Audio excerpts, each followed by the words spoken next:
Hello అందరికి, ఈ రోజు నేను నా చేతులతో పీతల కూర చేసిన. ఇదేం నాకు కొత్త కాదు, నేను చాలా సార్లు చేసిన. కానీ వాళ్ళ రెసిపీ కూడా షేర్ చేసిన మీకు. ఆ వీడియో కూడా కింద ఇస్తా చూడండి. అయితే పీతలు చూద్దరు రండి. అబ్బబ్బబ్బబ్బబ్బా,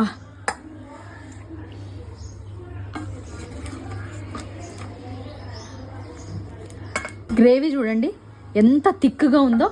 సూపర్ గ్రేవీతో పీతలు కూడా సూపర్ గా కుక్ అయ్యి అమేజింగ్ టేస్ట్ ఉంటదండి. అట్లా అని చెప్పి ప్రాసెస్ ఎక్కువ కాదు, చాలా సింపుల్ ప్రాసెస్ తో అయిపోతుంది. కంపల్సరీ ట్రై చేయండి. మీరు ఇంతవరకు తినకపోతే మాత్రం పెద్ద ఫ్యాన్ అయిపోతారు. తిన్నోళ్ళకి టేస్ట్ ఎట్లుంటుందో తెలుసు. కాకపోతే నా స్టైల్లో ఒక్కసారి రెసిపీ ట్రై చేయండి. ట్రై చేసి అది ఎట్లుందో చెప్పండి. ఇప్పుడు నేను టేస్ట్ చేస్తా.